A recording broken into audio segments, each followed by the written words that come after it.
Assalamu alaikum, I'm Aisha and you're watching Samaa News. Here are today's headlines. Russian President Vladimir Putin says the US peace plan for Ukraine could form the basis of a settlement, but stresses that some points remain fundamental for Moscow. Speaking after his visit to Kyrgyzstan, he said Washington has begun taking Russia's position into account and that the 28 proposed items are now being broken into 4 tracks for negotiations. The Kremlin says Trump's plan could still become a workable foundation. Meanwhile, Putin also said that Ukraine's leadership is now illegitimate, arguing it makes no sense to sign any documents with Kyiv. He claimed President Volodymyr Zelensky lost legitimacy by not holding elections, while Ukraine maintains that no vote is possible under martial law and ongoing Russian attacks. The Russian Defense Ministry says its assault units have advanced in the northern part of the embattled Ukrainian city of Pokrovsk and have taken a village to the south of the Ukrainian town of Siversk.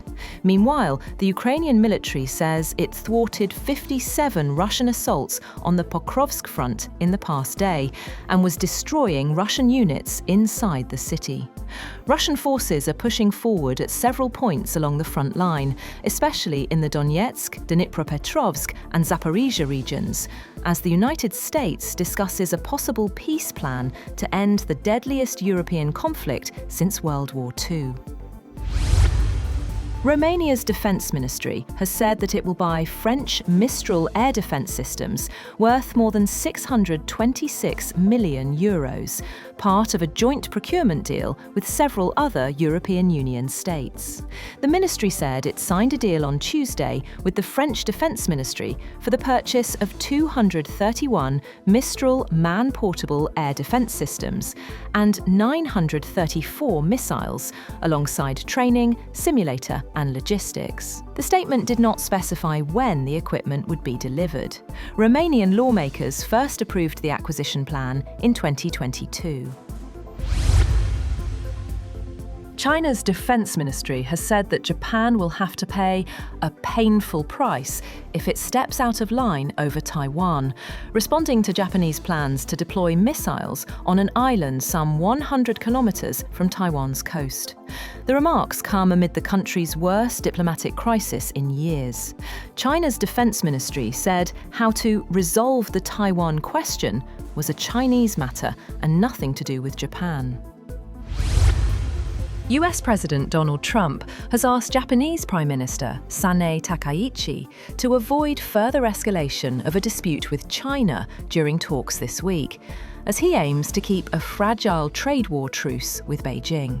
In Tuesday's telephone call with Takaichi, Trump said he did not want to see any further escalation. Trump made no specific demands of Takaichi. However, he did not echo Beijing's call for a retraction of the comments.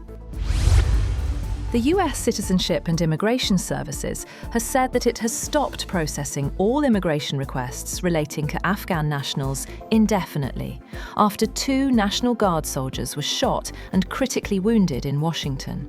US President Donald Trump said that the shooting near the White House was an act of terror, saying the suspect came from Afghanistan in 2021. The move follows Trump's call for his government to re-examine Afghan immigrants who entered the United States when Joe Biden was president. 2 National Guard soldiers have been shot and critically wounded in downtown Washington near the White House, in what officials describe as a targeted ambush, and the suspect was in custody after suffering gunshot wounds during the attack. Investigators identified the suspect as Rahmanullah Lakanwal, a 29-year-old Afghan national from Washington state. An official said the attack is being investigated as an act of terrorism. Turkey's President Tayyip Erdogan has met Pope Leo in Ankara and says he admires the Pope's astute stance on the Palestinian issue, while also valuing his calls for peace between Russia and Ukraine. The meeting opened the Pope's 3-day visit to Turkey, where he began with a wreath-laying at Anıtkabir before talks with Turkish officials and religious leaders. Police say a huge fire still burning in a Hong Kong apartment complex that has killed at least 65 people and left nearly 300 missing may have been caused by a grossly negligent construction firm using unsafe materials. Almost a full day after the fire began, firefighters have been struggling to reach residents potentially trapped on the upper floors of the Wang Fuk Court housing complex due to intense heat and thick smoke from the blaze that erupted on Wednesday afternoon.